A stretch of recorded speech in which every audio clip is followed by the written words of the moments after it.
Assalamualaikum, selamat pagi. Kita akan mulai perkuliahan kita pertama di komputasi numerik. Pertama saya akan menjelaskan tentang prosedur matematika yang sering kita temui dalam kasus-kasus di bidang engineering, terutama di bidang kita, electrical engineering, baik itu biomedis, elektro maupun komputer. Oke, seperti yang saya sampaikan tadi di SAP, pertama kali kita akan belajar tentang perkenalan dan beberapa beberapa istilah error yang mungkin akan kita banyak temui di pelajaran ini. Oke, kita mulai dengan prosedur matematika. Jadi dalam prosedur matematika ada beberapa hal atau ada komputasi numerik atau matematika prosedur ya. Kita akan belajar beberapa hal.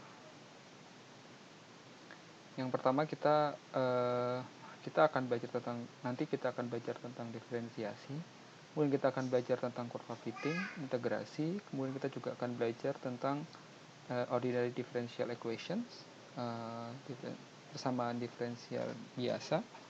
Kemudian kita juga akan belajar beberapa prosedur matematis yang lanjut seperti ini mungkin kita tidak akan belajar tentang ini ya. Kita akan belajar tentang optimisasi, kemudian kita akan belajar tentang Fourier, tapi tidak di fast Fourier transform. Jadi kita coret, kita akan belajar tentang Fourier transform. Oke. Jadi ini beberapa matematika prosedur yang sering kita temui dalam aplikasi kita kehidupan sehari-hari sebagai seorang engineer, yang kita akan coba untuk kupas di pelajaran ini meskipun cuma 2 SKS. Oke, yang pertama kita akan kenalkan tentang apa itu sebenarnya nonlinear equations. Jadi misalnya kita punya sebuah masalah seperti ini ada air ya, ini ada sebuah bola berwarna merah dengan jari-jari R, kemudian dia punya diameter 0,11 meter, kemudian kita punya misalnya spesifik gravitasinya adalah 0,6. Kemudian pertanyaannya adalah berapa banyak atau berapa volume ya, berapa banyak bola yang berada di bawah permukaan air. Jadi dengan menggunakan komputasi numerik kita bisa mendapatkan satu persamaan, misalnya seperti ini, x pangkat 3 min 0,165 x kuadrat ditambah 3,993 kali 10 pangkat min 4 sama dengan 0, di mana x itu adalah tinggi bola yang masuk ke dalam air. Nah, bagaimana caranya kita bisa menyelesaikan persamaan matematis ini untuk menyelesaikan kasus ini? Maka ada beberapa prosedur yang harus kita lalui.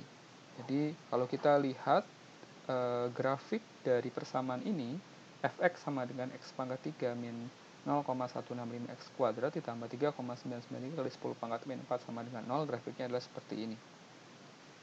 Kalau kita representasikan dalam grafik ini sumbu x ini adalah kedalaman bola yang masuk ke dalam air, kemudian fx ini adalah fungsi dari x. Oke. Kemudian untuk masalah misalnya itu kita bisa menyelesaikan persamaan untuk kasus itu dengan menggunakan komputasi numerik sehingga kita bisa mendapatkan satu persamaan tertentu sehingga kita mudah untuk mendekatinya. Kemudian soal yang kedua misalnya untuk masalah diferensiasi.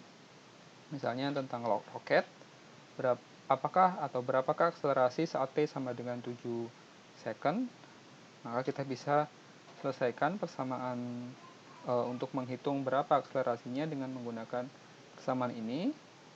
Dengan menggunakan prosedur matematis, komputasi numerik, kita mendapatkan hasil akhir Vt sama dengan 2200 dan 16 kali 10 pangkat 4 dibagi 16 kali 10 pangkat 4 min 500 T min 9,8 T. Dan A ini adalah kecepatannya, maka yang ditanya adalah gravitasinya, akselerasinya A sama dengan dv dibagi dt. Jadi turunan persamaan ini terhadap dt. Nah, kalau grafik velocity terhadap waktu kita bisa nyatakan, jadi persamaan ini kita bisa nyatakan dalam grafik seperti ini. Kemudian ketika kita diferensiasikan, maka kita bisa ini kan diferensiasinya A sama dengan dV dibagi dt. Maka ini grafiknya ketika T sama dengan 7 second. Jadi ketika T sama dengan 5 second kita dapat velocity-nya kecepatannya 106, T sama dengan 8 second kita dapat 177, dan T sama dengan 12 second kita dapat 600, velocity-nya sama 600 meter per second. Dengan menggunakan pendekatan tadi persatuan waktu, kita bisa mendapatkan di velocity berapa, di waktu T sama dengan 7 second, kita bisa mendapatkan berapa A-nya. Kalau di sini kan T sama dengan 5, T sama dengan 8, T sama dengan, untuk T sama dengan 7 kita bisa hitung dengan menggunakan diferensiasi, sehingga kita bisa mendapatkan hasil ketika T sama dengan 7 second, kita dapat percepatan berapa. Kemudian jadi dari velocity profile-nya yang tadi kita nyatakan di sebelum pertama, maka kita bisa mendapatkan grafik atau kita masukkan ketika T sama dengan 5 second, T sama dengan 8 second, T sama dengan 12 second, kita dapat velocity-nya sama dengan sekian. Maka di grafiknya kita bisa gambar seperti ini, T sama dengan 5, T sama dengan 8, dan T sama dengan 12. Kemudian di mana VT itu kita bisa misalkan VT itu sama dengan, karena dia grafiknya bukan linear, maka kita bisa nyatakan misalnya AT kuadrat, kita misalkan ditambah BT ditambah C, di mana T-nya itu antara 5 sampai 12, karena kita mengambil profil di waktu 5, 8, dan 12. Maka kita bisa masukkan dari waktunya T sama dengan 5, maka kita masukkan T kuadrat 5, 25A ditambah 5B ditambah C sama dengan 106. Dan seterusnya untuk 8 kita masukkan ke persamaan ini, kita dapat yang ini untuk 8 dan ini untuk yang 12. Maka kita dapat 3 persamaan linear untuk mendapatkan hasil. Maka berapa kecepatan roket saat T sama dengan 7 second, maka kita bisa menggunakan interpolasi. Ya, interpolasi artinya kita mendekati grafik yang tadi yang kita cuma ketahui dengan menggunakan T sama dengan 5, T sama dengan 8, dan T sama dengan 12 dengan menghubungkan atau menginterpolasi titik-titik itu dengan sebuah garis linear. Maka kita bisa aproksimasi kira-kira 7, maka velocity-nya di sini. Jadi dengan menggunakan hanya kita mendapatkan 3 buah data, kita bisa memprediksi T sama dengan berapa, T sama dengan 7 second, maka kita dapat memprediksi berapa velocity-nya dengan menggunakan interpolasi. Ini juga kita bisa selesaikan dengan menggunakan komputasi numerik. Nah, kemudian yang berikutnya adalah regresi. Misalnya kita punya sebuah data seperti ini, temperatur, ini ada alfa, koefisien data Castile, mu in dibagi Fahrenheit. Ini ada sebuah data seperti ini ya, min 400 sampai 100, alfanya 2 sampai 7. Nah, kita bisa melakukan regresi. Regresi artinya kita bikin grafik pendekatan untuk mendekati ke distribusi data di sebuah grafik. Misalnya grafiknya kan seperti ini ya. Ini kan susah ya kita bikin. Kalau misalnya kita bikin grafik, kita hubungkan masing-masing titik kan seperti ini. Jadi kita tidak bisa mendekati dengan baik karena kita akan kesulitan untuk menyatakan persamaan matematis terhadap suatu data ini. Nah, kita bisa menggunakan regresi, kita menggunakan komputasi numerik, bisa menggunakan Excel yang paling mudah. Kalau misalnya Anda telah belajar fisika, praktikum fisika ini, regresi ini juga sering dipakai di praktikum fisika. Sehingga kita bisa mendekati data ini dengan sebuah persamaan Y sama dengan apa-apa terhadap X. Jadi Y itu adalah fungsi dari X yang merepresentasikan data-data ini. Regresi atau sebaran dari data-data ini. Kemudian, integrasi, ya, jadi kita punya sebaran data seperti ini, kemudian tentukan diameter kontraksi dalam still soft when deep in liquid nitrogen seperti ini misalnya, delta D itu sama dengan D integral T jadi suhu ruang sampai suhu fluid alfa kali dt. Sehingga kalau misalnya kita menghadapi suatu persoalan, misalnya disuruh untuk menemukan suatu konstanta dengan menggunakan persamaan integral, maka kita juga bisa menyelesaikannya dengan data seperti ini. Kita bisa dapatkan berapa nilai untuk persamaan tersebut. Atau ini persoalan yang lain, ini adalah persamaan diferensial biasa.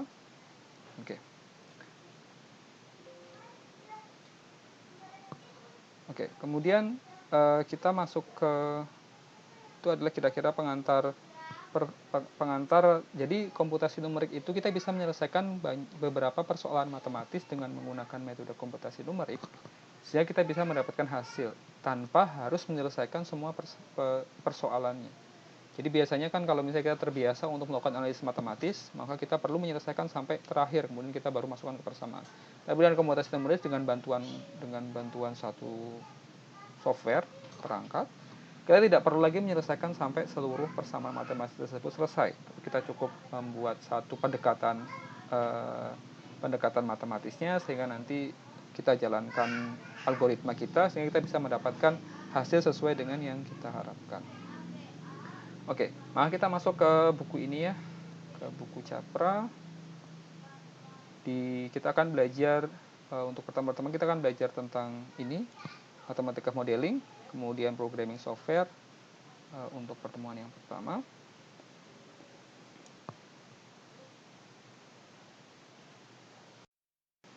Kita mulai yang pertama dari page, Anda bisa lihat di page ke-4, ini adalah perbandingan antara penyelesaian masalah dengan menggunakan sebelum komputer dengan menggunakan pre-komputer. Ini adalah tanpa menggunakan komputasi numerik, sementara yang B adalah kita menggunakan komputasi numerik. Kita bisa lihat, jadi yang pertama kali ketika kita mendapatkan suatu permasalahan, maka kita perlu membuat formula. Jadi formula itu biasanya kita dapatkan, ya banyak hal yang kita bisa dekati untuk mendapatkan suatu formula. Bisa jadi dengan teori yang sudah ada, atau misalnya kita bikin satu formula tertentu untuk satu masalah tertentu, kita juga bisa mendekati itu. Yang pertama adalah paling penting kita membuat formulanya, sama seperti yang tadi saya jelaskan di PPT. Misalnya kita punya satu data, sebaran data, kemudian bagaimana untuk memprediksi data kesekian misalnya. Ketika temperaturnya semakin naik, maka data sekian akan naik. Maka bagaimana cara memprediksi data alfa tadi per temperatur? Nah, kita bisa menggunakan satu pendekatan. Kita bikin rumusnya, kemudian kita aproksimasi kira-kira pas T sama dengan sekian, maka kita dapat data sekian. Sama, ya, maka step yang pertama kita sudah dapatkan untuk maka step yang pertama adalah kita bikin formulanya. Kemudian step yang kedua adalah kita bikin solusinya. Jadi masalahnya itu apa yang ingin kita cari misalnya. Maka kita perlu mencari suatu solusinya. Nah, kalau solusinya untuk komputasi numerik kita bikin algoritmanya. Untuk menyelesaikan itu, maka algoritma seperti ini, kita dari data ini kemudian kita tentukan misalnya regresinya seperti ini atau interpolasinya seperti ini, kemudian kita prediksi data kesekian, kita dapat nilai sekian. Maka kita bisa dengan mudah membuat algoritma, kemudian kita jalankan, kita dapat hasilnya. Sementara kalau misalnya tanpa menggunakan komputasi numerik, maka kita perlu elaborasi, kemudian kita perlu selesaikan persamaan matematisnya dengan menggunakan hands, dengan menggunakan tangan, patrolkan tangan. Maka kita akan membutuhkan waktu yang cukup banyak untuk menyelesaikan satu permasalahan, dan biasanya dia nggak fleksibel. Maka kita pindah ke masalah yang lain, kita tidak bisa menggunakan formula yang sama. Tapi sementara untuk computer base, kita bisa membuat dia bahkan lebih fleksibel. Kemudian interpretasinya, ketika kita sudah mendapatkan hasilnya, solusinya, maka dia biasanya kalau misalnya masih menggunakan yang lama, kita akan analisanya, kita akan time consuming, karena kita akan membutuhkan waktu yang lama untuk menginterpretasinya. Sementara untuk di komputasi numerik, kita bisa dengan mudah mengkalkulasi berdasarkan solusi yang ditawarkan oleh algoritma yang kita buat. Maka kita bisa lihat, maka computer dan numerical methods provide an alternative for such complicated calculation. Jadi semakin complicated masalah yang kita temui dalam bidang engineering, maka semakin mudah atau semakin fleksibel komputer atau numerical method yang kita propose untuk menyelesaikan masalah itu. Oke, ini ada beberapa alasan kenapa kita harus belajar numerical methods. Anda bisa baca, yang pertama adalah dia powerful untuk problem solving tools. Kemudian banyak problems cannot be approached using canned programs. Jadi nggak semua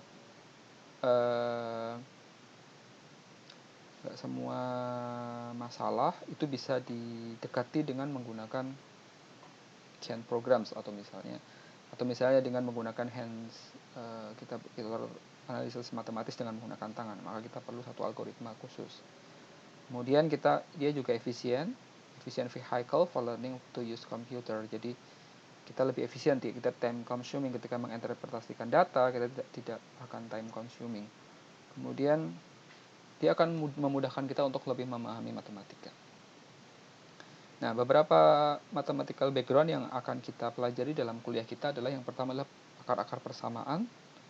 Akar-akar persamaan seperti ini, misalnya kita punya sebuah grafik, maka kita cari akar-akar persamaannya. Misalnya di pelajaran di kalkulus ya.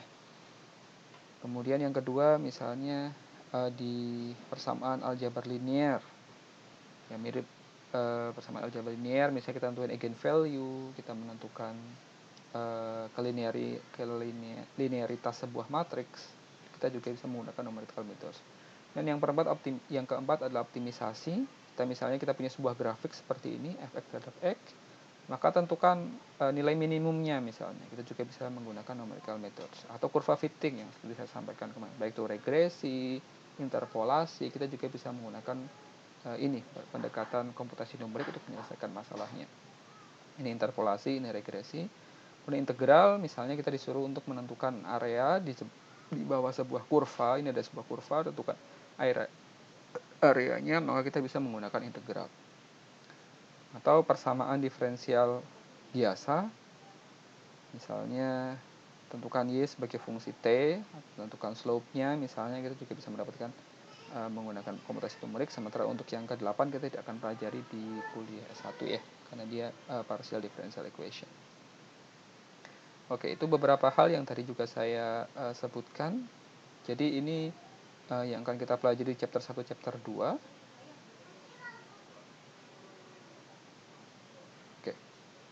Jadi dalam membuat atau menyelesaikan suatu permasalahan matematis, yang pertama kali harus Anda lakukan adalah Anda harus mendefinisikan masalahnya. Jadi problem definition sangat penting. Kemudian yang kedua adalah Anda harus membuat mathematical modelnya, baik itu secara teori, Anda lihat literatur maupun datanya yang Anda punya. Bisa jadi suatu ketika Anda menemukan suatu masalah tanpa teori, maka Anda harus membuat teori itu sendiri. Anda mempropos satu persamaan khusus dengan data-data yang Anda punya, kemudian Anda propose ini sebagai persamaan matematisnya, kemudian Anda selesaikan. Nah, kemudian yang berikutnya adalah dengan menggunakan data dan menggunakan formula dari teori yang sudah Anda punya, maka Anda bisa menggunakan problem solving tools, misalnya komputer, statistik, numerical methods, grafik, dan seterusnya untuk mendapatkan numerik atau graphic results. Kemudian berikutnya setelah itu Anda implementasikan metode yang Anda propose atau metode numerik yang Anda propose menjadi sebuah implementasi. Nah, banyak hal yang misalnya dalam kehidupan sehari-hari, misalnya seperti ini. Misalnya gaya ya, F sama dengan M kali A. Gaya kan F sama dengan M kali A, di mana M adalah massa, A sama dengan percepatan. Maka kita juga dari F sama dengan M kali A, kita bisa turunkan dia menjadi, kalau kita disuruh untuk menentukan percepatannya, A sama dengan F dibagi M. Di mana A adalah dependent variable, kemudian F adalah gayanya, M adalah M sama dengan N sama dengan A atau M equivalent atau sama dengan A adalah parameter yang dipresentasikan dalam sistem ini.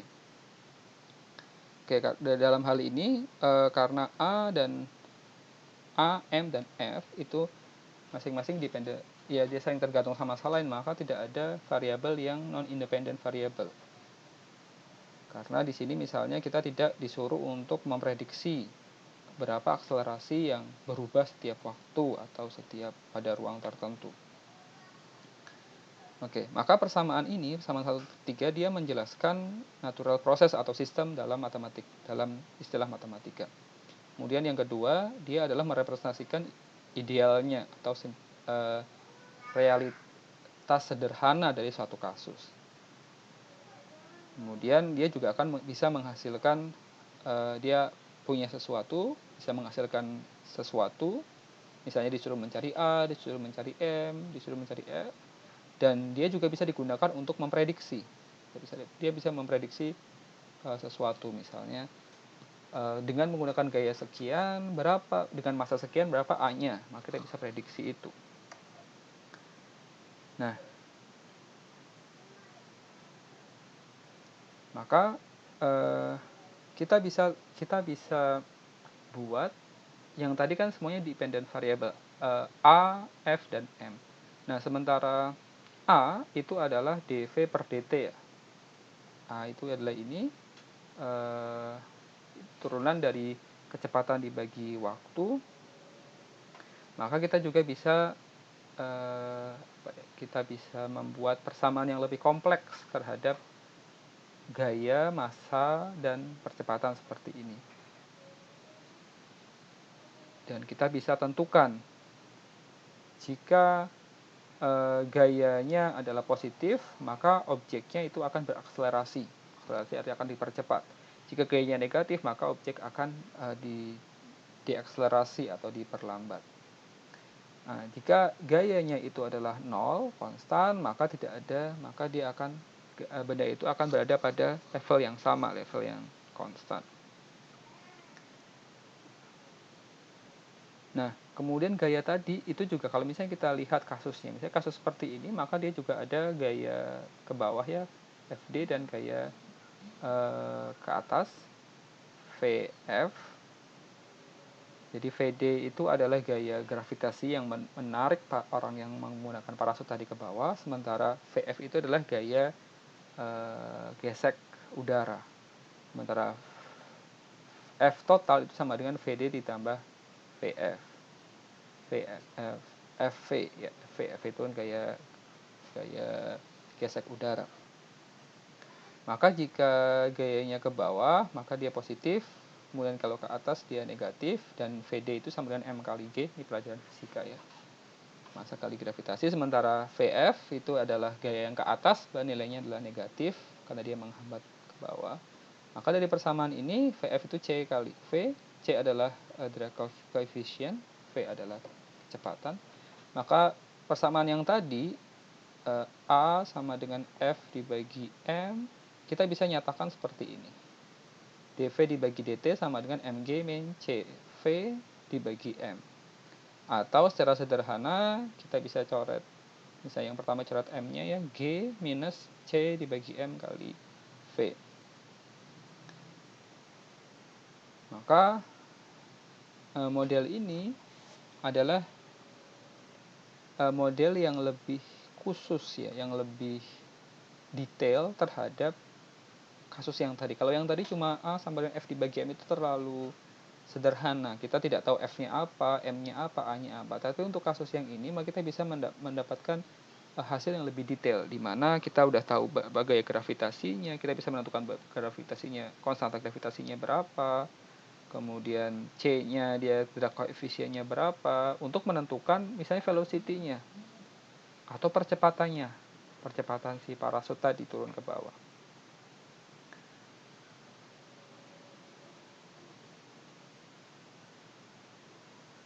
Oke. Maka dari persamaan ini kita bisa nyatakan menjadi, atau kita bisa selesaikan dengan menggunakan persamaan diferensial, sehingga kita bisa mendapatkan hasil umumnya VT sama dengan GM dibagi C kali 1 min E pangkat min C dibagi M kali T. di mana VT adalah dependent variable, variasi dependent yang tergantung dari konstanta-konstanta yang ada di belakangnya. T itu adalah independent variable, C dan M adalah parameter, dan G adalah fungsi gaya. Oke, misalnya ini ada problem statementnya seperti ini solusinya seperti ini, maka kita bisa selesaikan. Jadi misalnya ada sebuah orang yang menggunakan parasit, dia lompat, dia masanya 68,1, lompat, kemudian drag coefficient sekian, compute velocity prior to opening of the chute. Maka kita misalnya masukkan persamaan ini, VT sama dengan JM dibagi C kali 1 min E pangkat min C dibagi M kali T. Maka kita dapat persamaan ini, maka kita bisa masukkan independent variabelnya T sama dengan 0, 2, 4, 6, 8, 10, 12. Maka kita dapat velocinya sekian. Maka kita bisa lihat misalnya velocity 44,92 di sini. Itu ketika detik ke-10. Maka terminal velocity-nya ini ketika tidak hingga 53,44.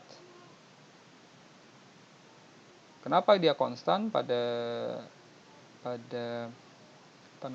waktu yang tidak terbatas? Karena gaya gravitasinya akan balance dengan resistansi udaranya. Sehingga net force-nya F tadi kan sama dengan VD dibagi VV ya, itu sama dengan konstan 0, sehingga akselerasinya naik. Akselerasinya konstan. Oke, maka kita bisa nyatakan data ini menjadi sebuah grafik. Ini terminal velocity-nya, kemudian ini ada grafiknya ketika sampai 0 sampai 12 second. Oke, dan seterusnya Anda bisa lihat, misalnya kita bisa dekati ketika kita aproksimasi ketika T sama dengan 20 second seperti apa. Maka kita bisa dekati dengan persamaan ini. Nah, kira-kira contohnya adalah seperti itu. Nah, ketika kita menyelesaikan suatu permasalahan, misalnya ini, kita bisa dekati dengan dua hal. Yang pertama adalah kita dekati dengan approximate atau numerical solution dengan metode-metode khusus. Kemudian yang kedua kita menggunakan exact atau analytical solution. Analytical solution adalah kita based on formula yang kita susun yang tadi. Kadang-kadang terjadi perbedaan antara exact solution sama approximate. Tapi itu sering terjadi, cuma biasanya semakin bagus metode yang kita gunakan untuk menyelesaikan permasalahannya, biasanya semakin sedikit error yang muncul antara approximate dan exact analysis. Maka kita juga akan belajar tentang error di pertemuan yang berikutnya. Oke, ini adalah contoh yang lain untuk aplikasinya, misalnya untuk yang Anda biomedis, mungkin ini elektro ya deket ya. Ini juga beberapa hal Anda akan buat device dengan menggunakan RLC. Maka ada yang disebut dengan konservasi energi. Konservasi energi adalah sering kita gunakan ketika kita diminta untuk menyelesaikan suatu persamaan matematis atau membuat suatu formula. Maka salah satu konservasi energi berdasarkan tegangan sama arus adalah seperti ini, hukum Kirchhoff ya. Jadi titik yang masuk ke percabulan sama dengan yang keluar, kemudian jumlah tegangan pada suatu loop tersebut sama dengan 0. Oke.